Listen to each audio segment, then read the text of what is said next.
अस्सलाम वालेकुम and very good afternoon everyone. आप देख रहे हैं चाय टोस्ट और होस्ट की रमज़ान स्पेशल ट्रांसमिशन और मैं आपकी होस्ट सोनिया सुंदर आपके सामने।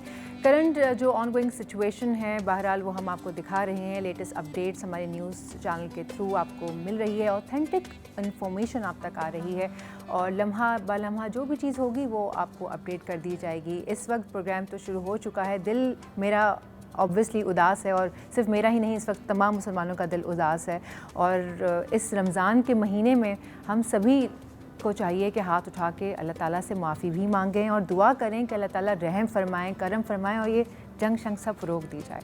अब प्रोग्राम का बाकायदा आगाज़ करते हैं। उम्मीद है कि आप सब खैरियत से होंगे और ये कि रोज़े जो हैं वो ऐसे गुज़र रहे हैं कि पता ही नहीं चल रहा। और माह रमज़ान में हम सब लोगों का ये एक एक जज्बा होता है कि ज़्यादा से ज़्यादा डोनेशंस दें, ज़्यादा से ज़्यादा ऐसी जगहों पर विज़िट करें जहाँ पर हमारी ज़रूरत है, चाहे वॉलंटरीली विज़िट करें या चैरिटी दें।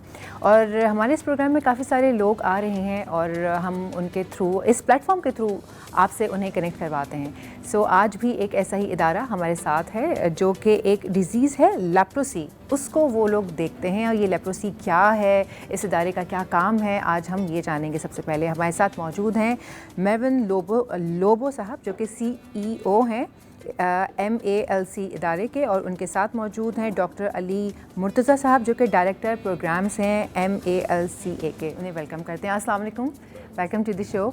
सबसे पहले तो मैं ये जानना चाहूँगी कि ये जो एक डिज़ीज़ है लेप्रोसी, ये लोगों को भी नहीं पता और मुझे भी इसके बारे में बहुत ज़्यादा नॉलेज नहीं है। सो हम यहाँ से शुरू करते हैं कि आखिर ये डिज़ीज़ है क्या और फिर ये इदारा कैसे कायम हुआ, इसके पीछे जर्नी क्या है। लेप्रोसी जिसे अरबी ज़बान में जज़ाम कहते हैं, ये एक बहुत पुरानी मर्ज़ है और जैसे कि मर्ज़ होते हैं ज़्यादातर इसका भी जो वो है वजह वो एक जरासीम है जो कि लेकिन और ये इसका इल्म तो पिछले 2000 बल्कि ज़्यादा 3000 साल से इसके बारे में लोगों को पता था और जो क़दीम मजहबी किताबें हैं उनमें भी इसका तस्करा आया, लेकिन इसके बारे में ज़्यादा जो मालूमात आई वो पिछले 200 साल के अंदर आई।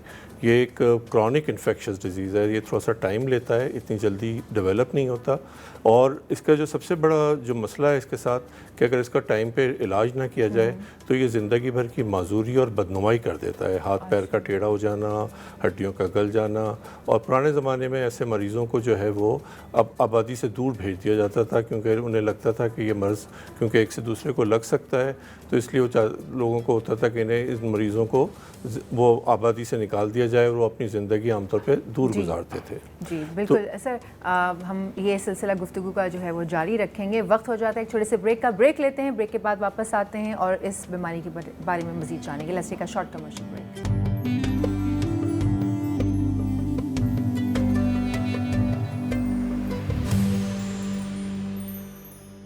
चाय टोस्ट और होस्ट में एक मरतबा फिर आप सभी को खुशामदीद। हमारे साथ इस वक्त मौजूद हैं MALC से आए हुए हैं दो लोग जो कि CEO हैं और डायरेक्टर हैं और हम जान रहे थे कि जो लेप्रोसी है वो क्या है।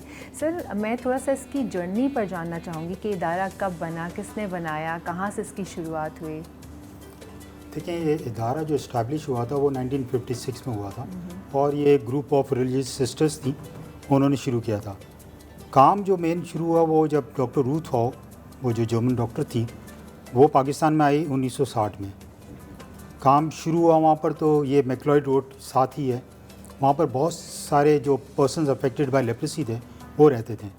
अब डॉक्टर हॉ ने ये देखा कि पेशेंट्स पूरे पाकिस्तान से आ रहे हैं, तो अगर यहीं रुक के अगर मैं ट्रीटमेंट करूँगी तो होगा नहीं, तो उन्होंने फिर पूरे पाकिस्तान के हर सूबे में वो ट्रैवल करनी शुरू कर दी, जिसमें आज़ाद कश्मीर और गिलगित बल्तिस्तान भी था। अब वहाँ पर जब गए तो अभी गवर्नमेंट के साथ मिलके पब्लिक प्राइवेट पार्टनरशिप जिसे हम कहते हैं 157 सेंटर्स हमने इस्टेब्लिश किए। अब उसके बाद जो पहला जो हमने हदफ जो था, जो कामयाबी से हमने हासिल किया, वो ये था कि 1996 में हमने लेप्रोसी कंट्रोल किया। कंट्रोल का मतलब ये नहीं था कि लेप्रोसी ख़त्म हो गया, केसेस जो आ रहे थे वो कम हो गए थे बहुत। अब 2024 में हमने एक नई स्ट्रैटेजी बनाई है, 2024 से 2030 में लेप्रोसी को हम पाकिस्तान में एलिमिनेट करेंगे, तो ये भी एक बहुत बड़ा हदफ होगा। तो अब तक आपने बताया कितने इदारे कायम हो चुके हैं इसके? सेंटर्स 157 सेंटर्स में, ये ऑल ओवर पाकिस्तान में? All over Pakistan. अच्छा, और कराची में कितने ऑपरेशनल हैं इसमें से, मतलब कितना ऑपरेट कर रहे हैं आप? कराची में 11 सेंटर्स हैं। कराची में 11 सेंटर्स हैं इसके। वैसे इस बीमारी के लिए जो लोग भी आपके पास आते हैं, हम उस पर भी बात कर लेते हैं कि आप लोग कैसे इलाज करते हैं उनके, मतलब ज़कात का कुछ होता है पोर्शन या डोनेशंस के ऊपर आप ले रहे होते हैं, या आप आने वालों का फ्री ऑफ कॉस्ट जो है वो इलाज कर रहे होते हैं, किस तरह से चला कैसे रहे हैं फिर आप लोग? देखिए, ये प्रोग्राम जब शुरू हुआ था उस वक्त तो आप ये कह सकते हैं कि 100% ये जर्मन फंडेड था। अच्छा। 100%। और जब मैं इदारे में मैं आया 1990 में, तो उस वक्त अराउंड 80-85% थे, बाहर से आते थे। अब ये है कि 50-50 हो गया है।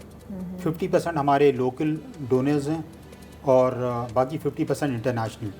तो हमारे जो जितनी भी ट्रीटमेंट है सारी फ्री ऑफ कॉस्ट है।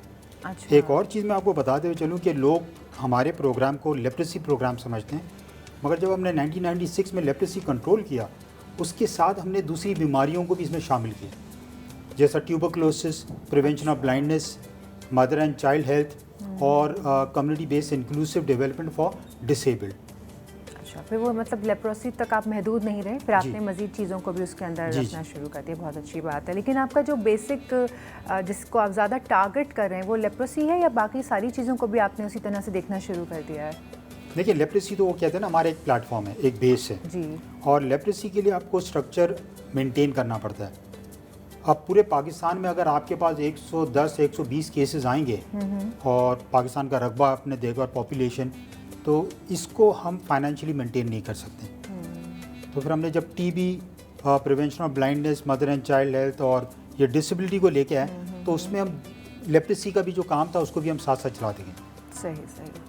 डॉक्टर साहब, मैं आपसे पूछना चाहूँगी कि जो ये लेप्रोसी है ये क्या क्योरेबल है? क्योंकि आपने ही बताया ना कि पहले तो इसका इलाज नहीं था, तो अब हमने इसका इलाज निकाल लिया है प्रॉपर्ली। जी, ये एक क्योरेबल डिजीज़ है। आज से 50 साल पहले तक इसकी सिर्फ एक दवा होती थी जो लाइफ लॉन्ग दी जाती थी, ज़िंदगी भर के लिए। 1983 के अंदर WHO ने एक कॉम्बिनेशन थेरेपी इंट्रोड्यूस की। उसके बाद जो है दुनिया भर के अंदर इस मर्ज़ की जो नंबर था वो बहुत तेज़ी से कम हुआ, और अब बहुत थोड़े से मरीज़ हैं अभी जो दुनिया में ज़्यादा ये मर्ज़ फैला हुआ है। वो अब इस वक्त जो 3 मुल्क हैं उसमें इंडिया, इंडोनेशिया और ब्राज़ील है। पाकिस्तान में जैसे मिस्टर लोबो ने भी जिक्र किया, नंबर बहुत कम रह गया है, लेकिन इसकी नौइयत इस तरह की है कि ये बहुत टाइम लेता है डेवलप होने में, और 95% लोगों में कुदरती मुदाफ़ियत भी है, हर एक में नहीं होता, बहुत थोड़े से लोगों में होता है। तो ये इनको मरीज़ों को ढूंढना एक बहुत बड़ा चैलेंज है कि, और फिर मरीज़ों का हमारे जैसे मुल्क में जहाँ तालीम कम है और लोगों की एक्सेसिबिलिटी का भी इशू है, तो वहाँ पे और ज़्यादा चैलेंज हो जाता है। तो मरीज़ों को वक्त पे अगर उनको तलाश कर लिया जाए और वो अपना ट्रीटमेंट ले लें, अब एक 3 दवाओं का 1 साल का कोर्स होता है और या 6 महीने का, तो अगर वो बर वक्त इलाज कर लें तो ये मर्ज़ पूरी तरह से ख़त्म हो जाता है। अगर देर हो जाए तो फिर अगर उसमें डिसेबिलिटीज़, क्योंकि नर्व्स को इन्वॉल्व करता है, अगर डिसेबिलिटीज़ माजूरी शुरू हो जाए तो वो फिर एक ज़िंदगी भर का मसला होती है और वो मरीज़ के लिए बहुत परेशान कुन होती है। तो हमारा पैगाम तो हर एक जगह यही होता है कि जल्द से जल्द लोगों में भी इसकी जितनी ज़्यादा आगाही हो कि वो जल्दी से अपने करीबी तरीन, क्योंकि सारा इलाज फ्री है, तो वो अपना इलाज करा लें ताकि ये मर्ज़ फैले नहीं और वो ख़ुद भी माजूरी से बच सकें। तो इस जो MALC सेंटर है, यहाँ पे कोई वैसे जो लोग आ रहे हैं आपके पास स्टे भी करते हैं, जैसे एक मेडिकल फैसिलिटीज़ हमारा होती है, एक कोई रिहेबिलिटेशन सेंटर मौजूद होता है, ऐसा भी कुछ वहाँ हमारा पर एक आप provide 60 बेड का हॉस्पिटल है वहीं अच्छा। साथ ही जहाँ हमारा मेन ऑफिस है सदर के अंदर। तो जो मरीज़ जिनको इस तरह के मसले होते हैं वो वहाँ पे रुकते हैं, उनका इलाज किया जाता है। ख़ास तौर पे जो डिसेबिलिटीज़ के साथ आते हैं तो हमारे पास रिहेबिलिटेशन सेंटर है जिसमें उनको जो भी जिस तरह की ज़रूरत होती है वो तमाम सहूलतें मुहैया करने की कोशिश की जाती है। और जैसे कि है कि ये सारा इलाज जो है ये फ्री ऑफ कॉस्ट होता है, कि इसमें कोई मरीज़ का कोई वो उनसे वो पैसे नहीं लिए जाते। ये तो बहुत ही अच्छी बात है, और ऐसे इदारों को हम सभी को सपोर्ट करनी चाहिए। हमारे इस प्लेटफॉर्म पे इस तरह के जो इदारे हैं जो हकीकतन डोनेशंस और चैरिटी पे चल रहे हैं और वो ज़कात पे चल रहे हैं, और वो जो लोग इनके साथ कनेक्टेड होते हैं या एसोसिएटेड होते हैं वो भी वॉलंटरी काम कर रहे होते हैं। रमज़ान में ये चीज़ बहुत ज़्यादा बढ़ जाती है, जो कि बहुत अच्छी बात है। अगर आप सारा साल भी सपोर्ट करें तो उससे तो अच्छी बात कोई हो ही नहीं सकती, लेकिन रमज़ान क्योंकि एक ऐसा महीना है जहाँ पे चैरिटी जो भी आप देते हैं, डोनेशंस देते हैं, ज़कात देते हैं, उसका सवाब डबल ट्रिपल हो जाता है। تو सवाब का सवाब हो जाता है, किसी की मदद भी हो जाती है। मैं आपसे ये पूछना चाहूँगी कि जो भी आप लोगों की एनुअल रिपोर्ट्स या सपोर्ट है फाइनेंशियली, वो सारी ट्रांसपेरेंट होती हैं डोनर्स को, जो लोग दे रहे होते हैं उनको सबको नज़र आ रहा होता है कि चीज़ें क्या चल रही हैं। जो देने वाले लोग हैं वो ज़रूर ये चाहते हैं कि हमारा पैसा कहाँ लग रहा है, हमें नज़र आना चाहिए, पता होना चाहिए। कुछ लोग नहीं भी पूछते, लेकिन कुछ लोगों को कंसर्न होता है, तो वो सारा कुछ आप कैसे उनको डिफ़ाइन करते हैं? देखिए, आज से 30-35 साल पहले इतने कंप्लाइंसेस पे लोग नहीं जाते थे मालूमात के लिए। आजकल तो ये है कि जो डोनर्स हैं वो कहते हैं कि आपकी ऑडिट रिपोर्ट, और ऑडिट भी ये है कि रिकग्नाइज इंटरनेशनल जो ऑडिटर्स होते हैं उनसे ऑडिट कराना पड़ता है। हमारी वेबसाइट पे सारे रिपोर्ट्स हैं, फाइनेंशियल रिपोर्ट्स, और किसी को भी चाहिए वो आके मालूम कर सकते हैं। ये तो बहुत अच्छी बात है। और इस वक्त हमारी स्क्रीन पर भी आप देख सकते हैं इस इदारे की सारी डिटेल्स, जो ज़कात अगर आप देना चाहते हैं वो नंबर्स जो हैं वो मेंशन्ड हैं।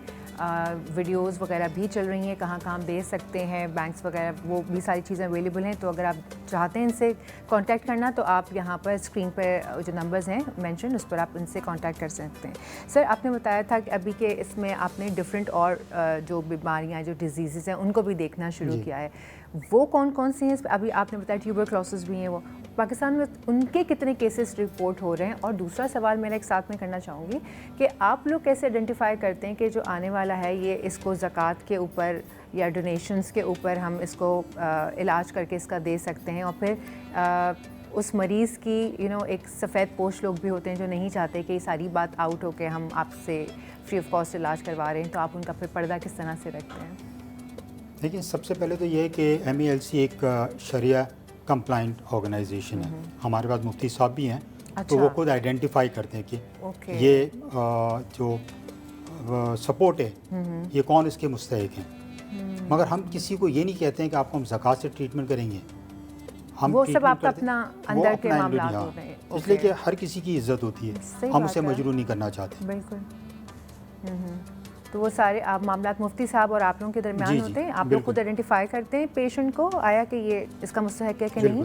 तो अदरवाइज़ तब भी अगर वो तो मुफ्ती साहब अपने रिलीजियसली आप उसको बता रहे होते हैं, लेकिन अदरवाइज़ भी जो पेशेंट्स होते हैं फिर आप उनका किस तरह से इलाज करते हैं? वो भी फ्री ऑफ कॉस्ट ही होता है फिर? जी, हमारे यहाँ मरीज़ से ये सवाल नहीं किया जाता और ना कोई पैसे मांगे जाते हैं। मरीज़ एक दफ़ा दाखिल अंदर आता है तो जो भी इलाज है वो सारा फ्री होता है, ये पूछे बग़ैर कि आप मुस्तहिक हैं, किस चीज़ के लिए मुस्तहिक हैं। मुफ्ती साहब जो हैं वो जो ज़कात हमें मिलती है वो इस बात को उसकी यकीन दहानी कर लेते हैं कि जो भी ज़कात है वो शरिया के मुताबिक ख़र्च की जा रही है, किस तरह से मरीज़ों के ऊपर ख़र्च की जा रही है, तो वो उस तरह से हो जाता है। आमतौर पे जज़ाम के जो मरीज़ होते हैं वो ज़्यादातर ऐसे होते हैं कि जो कि बहुत लो सोशो इकनॉमिक उससे आते हैं, तो वो आमतौर पे ऐसे होते हैं कि जो बहुत ज़्यादा इसके मुस्तहिक होते हैं। इसके अलावा हमारा एक अलग सेंटर है यहीं कराची में, वहाँ पे ऐसे जज़ाम के मरीज़ भी हैं जिन्हें उनकी फैमिलीज़ ने छोड़ रखा है। वो क्योंकि ये अभी भी हमारे मुल्क में और सारी दुनिया में ही है कि कोई स्टिग्मा भी है इसके ख़िलाफ़, बहुत ज़्यादा लोगों में डर, खौफ, नफ़रत, तो उसके लिए वो अपने मरीज़ों को, रिश्तेदारों तक को छोड़ देते हैं, तो वो वहाँ पे रहते हैं। तो आमतौर पे हमारी जो ज़कात होती है वो उन जगहों पे ख़र्च होती है जहाँ पे इनका सबसे बेहतर मसरफ़ होता है। मेरा पूछने का असल में यही मकसद है, जो हमारे व्यूअर्स इस वक्त देख रहे हैं उनको ज़्यादा से ज़्यादा इन्फॉर्मेशन जा सके। अगर किसी को आप ऐसे शख्स को जानते हैं तो आप इस इदारे के साथ उनको कनेक्ट करवा सकते हैं। एक ऐसा इदारा है जो कि आपकी डोनेशन, ज़कात और चैरिटी पर ही चल रहा है, और जो लोग हैं यहाँ पर जो इस सेंटर में हैं जिनकी मदद की जा रही है उनका भी पर्दा रखा जाता है, और सबसे अच्छी और ख़ूबसूरत बात यही है। और मैं अभी इस चैनल के तवस्सुल से, इस इदारे के तवस्सुल से आप सभी से ये अपील कर रही हूँ कि ज़्यादा से ज़्यादा चैरिटी कीजिए। ये रमज़ान का महीना है, बहुत खूबसूरत महीना है, जितना आप देंगे उतना ही अल्लाह ताला आपको भी अता करेगा। तो चैनल पे इस वक्त आप देख सकते हैं स्क्रीन पे नंबर्स आ रहे हैं, प्लीज़ आप इस इदारे से कॉन्टैक्ट करें और आप इनको जितना हेल्प कर सकते हैं उतना करें। वक्त हो जाता है ब्रेक का, जब हम आएँगे तो हमारे साथ मौजूद होंगे साद भट्टी जो कि बहुत अच्छे पकवान बनाएँगे फॉर इफ्तार या सहरी। तो लेते हैं एक छोटा सा ब्रेक के बाद हाजिर होते हैं।